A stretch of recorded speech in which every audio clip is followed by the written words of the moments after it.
ನಗರದಲ್ಲಿ ಕಳೆದ 20 ವರ್ಷಗಳಿಂದ ಈ ಭಾಗದ 40 ವರ್ಷಗಳಿಂದ ಈ ಭಾಗದ ಗ್ರಾಮೀಣ ಪ್ರದೇಶದ ಮಕ್ಕಳಿಗೆ ಅತ್ಯಂತ ಉತ್ತಮವಾದ ಶಿಕ್ಷಣವನ್ನು ನಿರಂತರವಾಗಿ ಕೊಟ್ಟಿರ್ತಕ್ಕಂಥ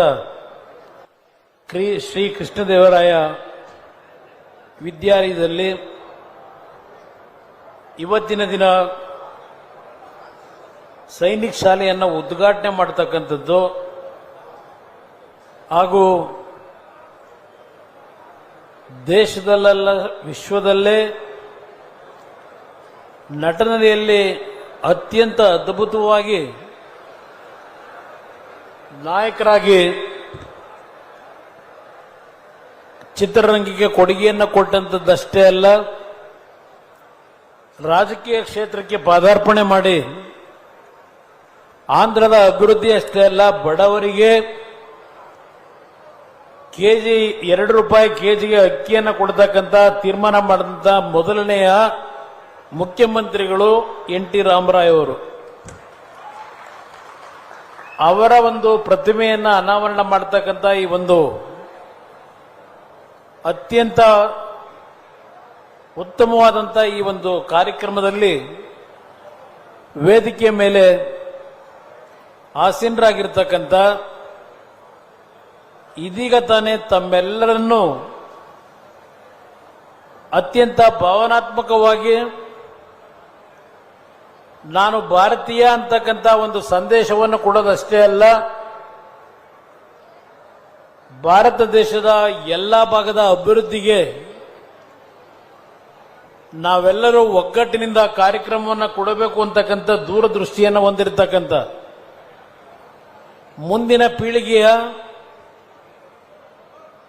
ಆಂಧ್ರ ಪ್ರದೇಶಕ್ಕಷ್ಟೇ ಅಲ್ಲ ದೇಶಕ್ಕೆ ಎಲ್ಲ ರೀತಿಯ ನಾಯಕತ್ವವನ್ನು ಕೊಡ್ತಕ್ಕಂಥ ಅರ್ಹತೆಯನ್ನು ಹೊಂದಿರತಕ್ಕಂಥ ನಾರಾ ಲೋಕೇಶ್ ಅವರು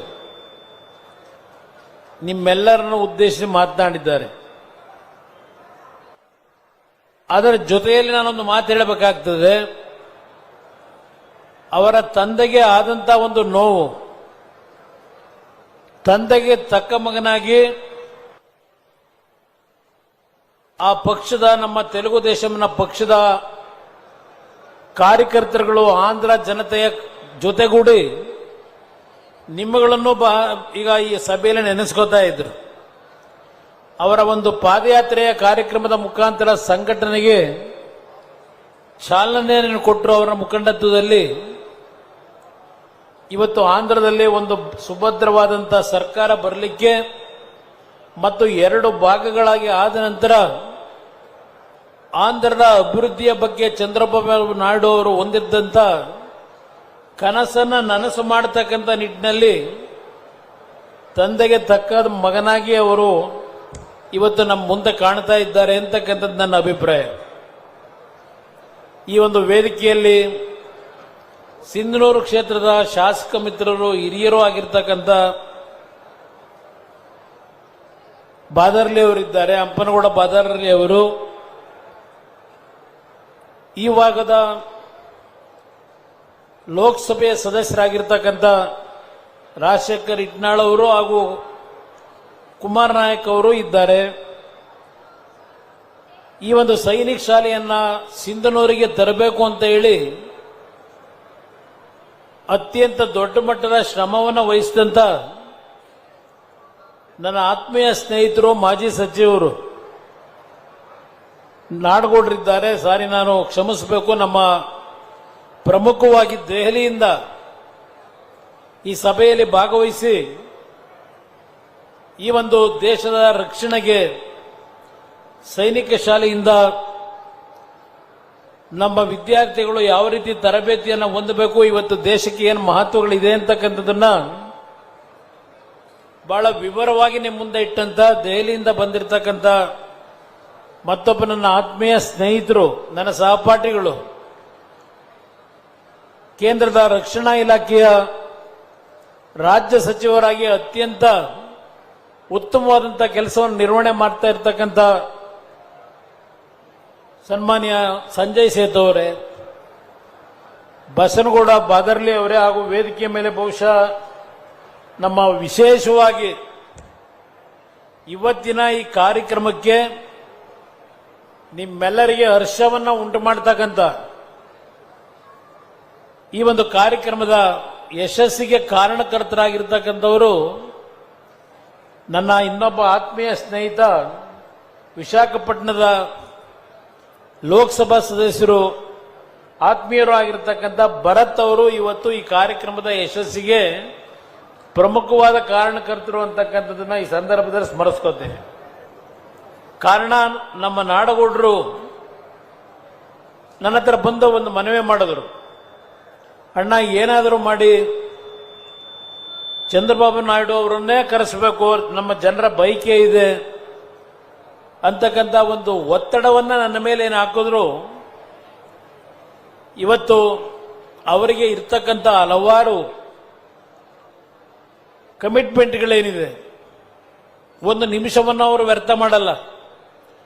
ಒಂದೊಂದು ನಿಮಿಷವನ್ನು ಆಂಧ್ರದ ಅಭಿವೃದ್ಧಿಗೆ ಯಾವ ರೀತಿಯಲ್ಲಿ ನನ್ನ ಕೊಡುಗೆಯನ್ನು ಕೊಡಬೇಕು ಅಂತಕ್ಕಂಥ ಅತ್ಯಂತ ಅಪರೂಪದ ರಾಜಕಾರಣಿಗಳು, ಆಂಧ್ರ ಪ್ರದೇಶದ ಈಗಿನ ಮುಖ್ಯಮಂತ್ರಿಗಳು, ನಮ್ಮೆಲ್ಲರಿಗೂ ಮಾರ್ಗದರ್ಶಕರು ಆಗಿರ್ತಕ್ಕಂಥವರು ಚಂದ್ರಬಾಬು ನಾಯ್ಡು ಅವರು ಅಂತಕ್ಕಂಥದನ್ನ ಈ ಸಂದರ್ಭದಲ್ಲಿ ಸ್ಮರಿಸ್ಕೋಬೇಕಾಗ್ತದೆ. ಚಂದ್ರಬಾಬು ನಾಯ್ಡು ಅವರಿಗೆ ಮನವಿಯನ್ನ ಭರತ್ ಅವರ ಮುಖಾಂತರ ಮಾಡಿದಾಗ ಅವರು ನನಗೆ ಸಮಯದ ಅಭಾವ ಇರತಕ್ಕಂಥ ಹಿನ್ನೆಲೆಯಲ್ಲಿ ನನ್ನ ಪುತ್ರ ನಾರಾ ಲೋಕೇಶ್ ಅವರನ್ನ ಸಭೆಗೆ ಕಳಿಸ್ಕೊಡ್ತೀನಿ ಅಂತಕ್ಕಂಥ ಒಂದು ಅವರಿಗೆ ಜವಾಬ್ದಾರಿಯನ್ನೇನು ಕೊಟ್ಟರು. ಅದಕ್ಕೆ ಮೂಲ ಕಾರಣ ಭರತ್ ಅವರು. ಇವತ್ತು ಇಲ್ಲಿ ಮಾತನಾಡ್ತಕ್ಕಂಥ ಎಲ್ಲ ನಮ್ಮ ಜನಪ್ರತಿನಿಧಿಗಳು ಆಂಧ್ರ ಮತ್ತು ಕರ್ನಾಟಕದ ಒಂದು ಬಾಂಧವ್ಯ, ಒಂದು ಒಡನಾಟದ ಬಗ್ಗೆ ಎಲ್ಲರೂ ಸ್ಮರಿಸ್ಕೊಂಡಿದ್ದಾರೆ. ಬಹುಶಃ ಇಲ್ಲಿರ್ತಕ್ಕಂಥ ಹಲವಾರು ನಮ್ಮ ಆಂಧ್ರ ಪ್ರದೇಶದಿಂದ ಬಂದು ಇಲ್ಲಿ ರೈತರಾಗಿ ನೆಲೆಸಿ ಕೆಲವು ಕ್ಯಾಂಪ್ಗಳಲ್ಲಿ ದೊಡ್ಡ ಮಟ್ಟದಲ್ಲಿ ಕೃಷಿಯ ಕೆಲಸದಲ್ಲಿ ನಿಮ್ಮ ಕೆಲಸವನ್ನು ನಿರ್ವಹಣೆ ಮಾಡ್ತಾ ಇದ್ದೀರಿ. ಬಹುಶಃ ಹಲವಾರು ಬಾರಿ ಸಿಂಧನೂರಿನ ಈ ಒಂದು ಕ್ಯಾಂಪ್ಗಳಿಗೆ ಬಂದು ನಿಮ್ಮ ಮನೆಗಳಲ್ಲಿ ಊಟವನ್ನು ಮಾಡಿರ್ತಕ್ಕಂಥ ದಿನಗಳನ್ನು ನಾನು ಸ್ಮರಿಸ್ಕೋತೇನೆ. ಅಷ್ಟು ಪ್ರೀತಿಯಿಂದ ನೀವು ನಮ್ಮನ್ನು ಕಂಡಿದ್ದೀರಿ. ಇವತ್ತಿನ ಈ ಒಂದು ಕಾರ್ಯಕ್ರಮ ಸೈನಿಕ ಶಾಲೆಯನ್ನ ಕೊಡ್ತಕ್ಕಂಥ ವಿಷಯದಲ್ಲಿ ರಕ್ಷಣಾ ಸಚಿವರು ಅಂತಿಮವಾಗಿ ತೀರ್ಮಾನ ಏನು ಕೊಟ್ಟು ಈ ಒಂದು ಶಿಕ್ಷಣಕ್ಕೆ ಹೆಚ್ಚಿನ ಆದ್ಯತೆಯನ್ನು ಈ ಭಾಗಕ್ಕೆ ಕೊಟ್ಟಿದ್ದಾರೆ. ದೇಶದ ರಕ್ಷಣಾ ಸಚಿವರಿಗೂ ನನ್ನ ಕೃತಜ್ಞತೆಗಳನ್ನು ನಿಮ್ಮೆಲ್ಲರ ಪರವಾಗಿ ಸಭೆಯಲ್ಲಿ ಸಲ್ಲಿಸಲಿಕ್ಕೆ ಬಯಸ್ತೇನೆ. ನಮ್ಮ ಕುಮಾರ್ ನಾಯಕ್ ಅವರು, ಹಂಪನಗೌಡ ಬಾದರ್ಲಿ ಅವರು, ಬಸನಗೌಡ ಬಾದರ್ಲಿ ಅವರು ಕೆಲವು ವಿಷಯಗಳನ್ನು ಪ್ರಸ್ತಾಪ ಮಾಡಿದ್ದೀರಿ. ಈ ಒಂದು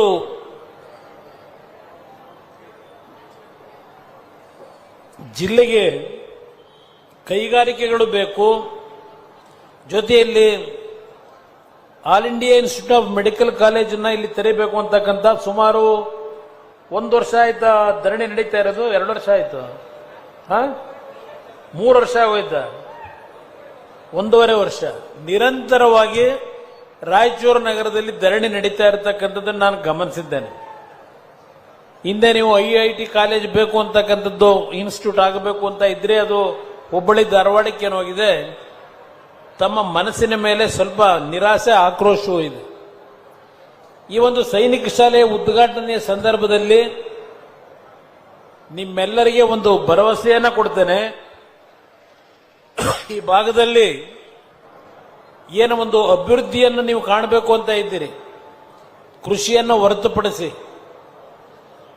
ಕೆಲವು ಕೈಗಾರಿಕೆಗಳನ್ನು ತರತಕ್ಕಂಥದ್ದಕ್ಕೆ ನಿಮ್ಮೆಲ್ಲರ ಆಸೆ ಏನಿದೆ, ಪ್ರಾಮಾಣಿಕವಾಗಿ ನಿಮ್ಮ ಜೊತೆಯಲ್ಲಿ ಸ್ಪಂದಿಸ್ತೀವಿ ಅಂತಕ್ಕಂಥ ಮಾತು ಹೇಳ್ತೇನೆ.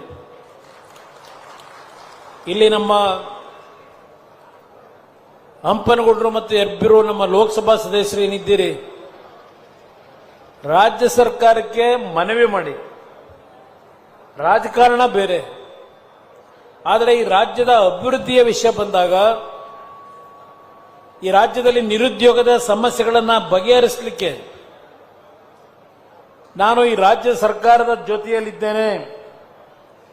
ಯಾವುದೇ ಕಾರಣಕ್ಕೂ ಸಂಕುಚಿತ ಮನೋಭಾವದಲ್ಲಿ, ಯಾಕೆಂದ್ರೆ ಇಲ್ಲಿರೋರೆಲ್ಲ ನನ್ನ ಆತ್ಮೀಯ ಸ್ನೇಹಿತರೆ, ಪಕ್ಷ ಬೇರೆ ಇರಬಹುದು.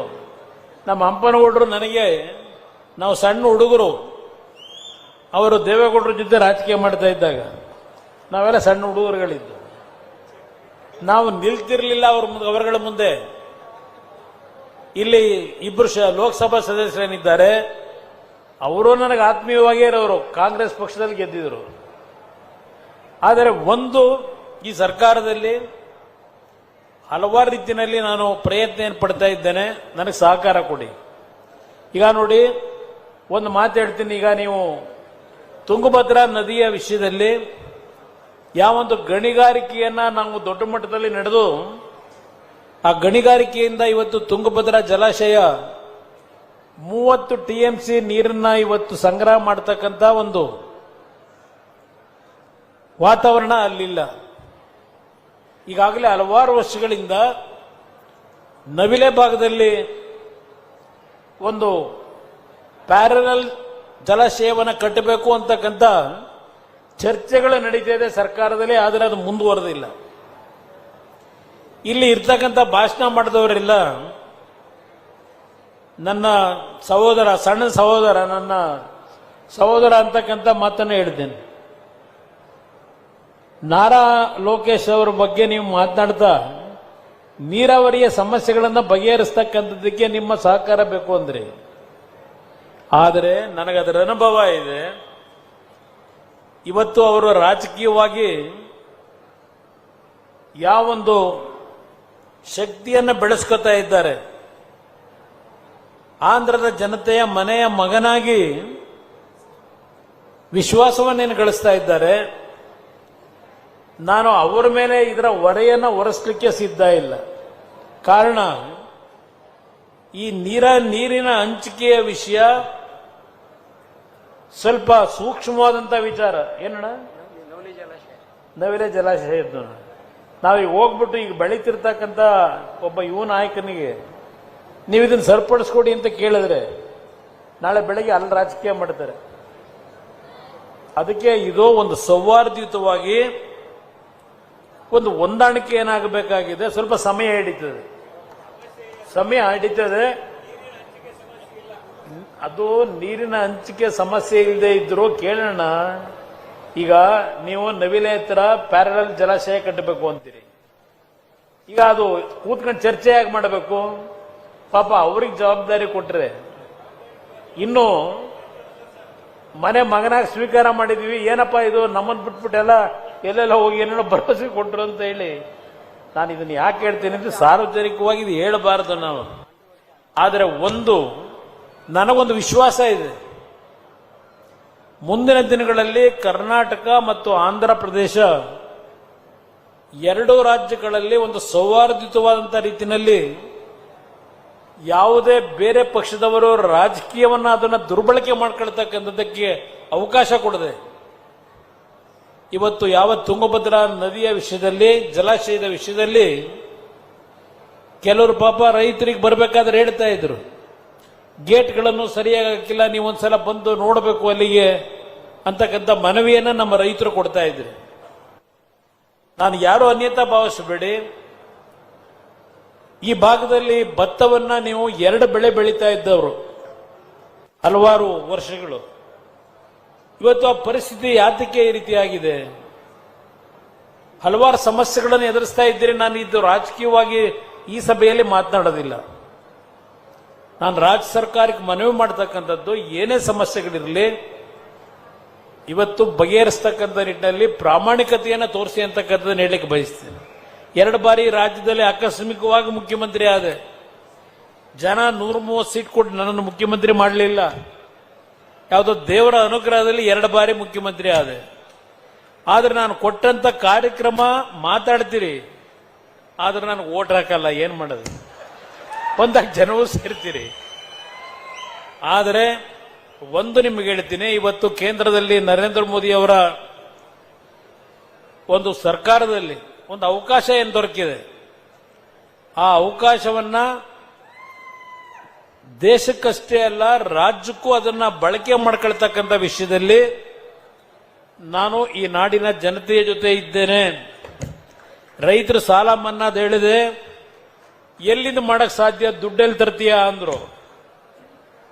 ಅವತ್ತು ರೈತರ ಸಾಲ ಮನ್ನಾ ಮಾಡತಕ್ಕಂಥ ಒಂದು ಘೋಷಣೆ ಏನು ಮಾಡಿದೆ, ಮಾಡಿ ತೋರಿಸಿದ್ದೇನೆ ನಾನು ಈ ಸಂದರ್ಭದಲ್ಲಿ ನಮ್ಮ ಹಂಪನಗೌಡರು ಬಾದರ್ರಿ ಅವರು ನಮಗೆ ಹಿರಿಯರೇನಿದ್ದಾರೆ, ನಮ್ಮ ಲೋಕಸಭಾ ಸದಸ್ಯರೇನಿದ್ದಾರೆ, ಅವರೆಲ್ಲರ ಜೊತೆಗೂಡೆ ಇವತ್ತು ಈ ಭಾಗದಲ್ಲಿ ಯಾವುದಾದ್ರೂ ಕಾರ್ಖಾನೆಗಳನ್ನು ತರತಕ್ಕಂಥ ನಿಟ್ಟಿನಲ್ಲಿ ಭವಿಷ್ಯ ನಿಮಗೆ ನೆನಪಿಸ್ಕೊಡ್ತೀನಿ. ನಾನು ಮುಖ್ಯಮಂತ್ರಿ ಆದಾಗ 2ನೇ ಬಾರಿ ಕಾಂಗ್ರೆಸ್ ಜೊತೆನಲ್ಲೇ 9 ಇಂಡಸ್ಟ್ರಿಯಲ್ ಕ್ಲಸ್ಟರ್ಗಳನ್ನ 9 ಜಿಲ್ಲೆಯಲ್ಲಿ ಮಾಡಬೇಕು ಅಂತಕ್ಕಂಥ ತೀರ್ಮಾನ ಮಾಡಿದೆ. ಅದಕ್ಕೆ ಹಣವನ್ನೂ ಇಟ್ಟೆ. ರೈತರು ಸಾಲ ಮನ್ನಾ ಮಾಡಿದ ಜೊತೆಗೆ, ಯಾಕೆಂದ್ರೆ ನನ್ನ ಬಗ್ಗೆ ದೇವೇಗೌಡರು ಕುಮಾರಸ್ವಾಮಿ ಅವರು ರೈತರ ಪರ, ನಗರ ಪ್ರದೇಶದ ಬಗ್ಗೆ ಅವರಿಗೆ ಗೊತ್ತಿಲ್ಲ, ಈ ಒಂದು ವಾತಾವರಣ ಕಲ್ಪಿಸಿದ್ದಾರೆ. 9 ಇಂಡಸ್ಟ್ರಿಯಲ್ ಕ್ಲಸ್ಟರ್ ನಾನು 6 ವರ್ಷದಿಂದ 6-7 ವರ್ಷ ಆಗೋಯ್ತು. 2018 ಬೀದರ್ನಲ್ಲಿ ಕೃಷಿ ಉಪಕರಣಗಳನ್ನು ಮಾಡತಕ್ಕಂಥ ಒಂದು ಇಂಡಸ್ಟ್ರಿಯಲ್ ಹಬ್, ನಮ್ಮ ಕಲಬುರಗಿನಲ್ಲಿ ಸೋಲಾರ್ನ ಪದಾರ್ಥಗಳನ್ನ ಎಕ್ವಿಪ್ಮೆಂಟ್ ತಯಾರು ಮಾಡತಕ್ಕಂಥ ಒಂದು ಹಬ್ಬನ್ನ ಇಂಡಸ್ಟ್ರಿಯಲ್ ಹಬ್, ನಮ್ಮ ಕೊಪ್ಪಳದಲ್ಲಿ ಎಲೆಕ್ಟ್ರಾನಿಕ್ ಆರ್ಟಿಕಲ್ನ ತೆಗೆದು ಮಾಡ್ತಕ್ಕಂಥ ಪ್ರೊಡಕ್ಷನ್ ಮಾಡ್ತಕ್ಕಂಥ ಒಂದು ಹಬ್ಬನ್ನ ಮಾಡಿದ್ರು. ಪಾಪ ಅದು ಒಂದು ನಡೀತು, ಇನ್ನು ಉಳಿದ ಟೇಕ್ ಆಫ್ ಆಗಲಿಲ್ಲ ಯಾವುದೋ ನನ್ನ ಸರ್ಕಾರ ಹೋದ ಮೇಲೆ.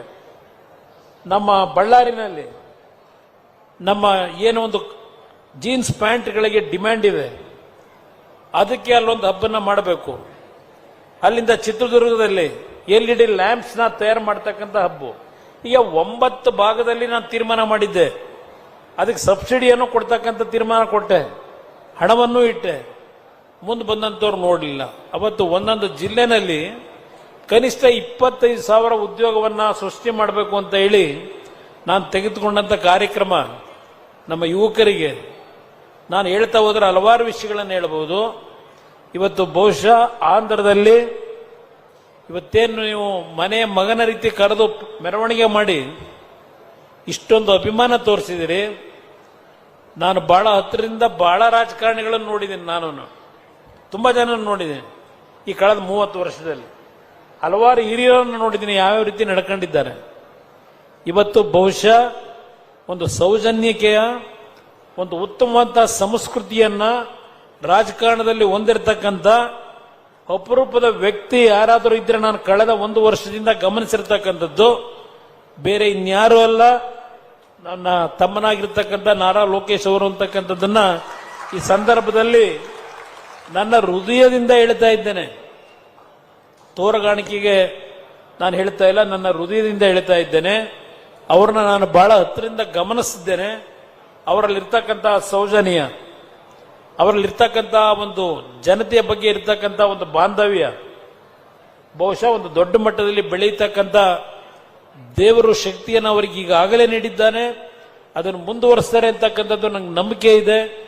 ಇವತ್ತು ನಮ್ಮ ಶಾಲಾ ಮಕ್ಕಳಿಗೆ ಕೊನೆಯದಾಗಿ ನಾನು ಶಿಕ್ಷಣಕ್ಕೆ ಬಹಳ ದೊಡ್ಡ ಮಟ್ಟದಲ್ಲಿ ಕೆಲವು ತೀರ್ಮಾನಗಳನ್ನು ಈ ರಾಜ್ಯದಲ್ಲಿ ಕೊಟ್ಟಿದ್ದೇನೆ. ಈಗ ಈ ಒಂದು ಸೈನಿಕ ಶಾಲೆಯನ್ನ ಕೊಡಲಿಕ್ಕೆ ಸ್ವಲ್ಪ ಸಮಸ್ಯೆಗಳಿತ್ತು. ಕೇಂದ್ರದ ರಕ್ಷಣಾ ಸಚಿವರು ರಾಜನಾಥ್ ಸಿಂಗ್ ಅವರ ಮೇಲೆ ಬಹಳ ಒತ್ತಡ ಹಾಕಿ ಈ ಒಂದು ಸೈನಿಕ ಶಾಲೆಯನ್ನ ಪ್ರಾರಂಭ ಮಾಡಿದ್ದೇವೆ. ಇಲ್ಲಿ ಬಹಳ ಚೆನ್ನಾಗಿ ಉತ್ತಮವಾದಂತ ನಮ್ಮ ಪದಾಧಿಕಾರಿಗಳೇನಿದ್ದೀರಿ, ಇದರ ಮುಖಾಂತರ ಇವತ್ತು ಏನು ಬಹುಶಃ ನಮ್ಮ ಮಂತ್ರಿಗಳು, ಕೇಂದ್ರದ ಮಂತ್ರಿಗಳು ಮಾತನಾಡಬೇಕಾದ್ರೆ ಹೇಳಿದ್ರು, ಮಡಿಕೇರಿ ಮತ್ತು ನಮ್ಮ ಬಿಜಾಪುರ 2 ಕಡೆ ಸೈನಿಕ ಶಾಲೆ ಹೊರತುಪಡಿಸಿ ಇವತ್ತು ರಾಯಚೂರಿನಲ್ಲಿ, ಸಿಂಧನೂರಿನಲ್ಲಿ ಶಾಲೆ ಏನು ಪ್ರಾರಂಭ ಆಗಿದೆ. ಇಲ್ಲಿ ಇರ್ತಕ್ಕಂಥ ಎಲ್ಲ ನನ್ನ ತಂದೆ ತಾಯಂದ್ರು ಸ್ವಲ್ಪ ಕಡಿಮೆ ಇದ್ದೀರಿ, ನಮ್ಮ ಸಹೋದರರು ಇದ್ದೀರಿ. ನಿಮ್ಮ ಮಕ್ಕಳ ಒಂದು ಉತ್ತಮವಾದ ಶಿಕ್ಷಣವನ್ನ ಈ ಸಂಸ್ಥೆಯಲ್ಲಿ ಪಡೀಲಿಕ್ಕೆ ಅವಕಾಶ ಇದೆ. ದಯವಿಟ್ಟು ಇದನ್ನ ಬಳಕೆ ಮಾಡ್ಕೊಳ್ಳಿ ಅಂತಕ್ಕಂಥ ಮಾತನ್ನು ಹೇಳಿ, ಭಗವಂತ ನಿಮ್ಮೆಲ್ಲರಿಗೆ ಒಳ್ಳೆಯದನ್ನು ಮಾಡಲಿ ಅಂತ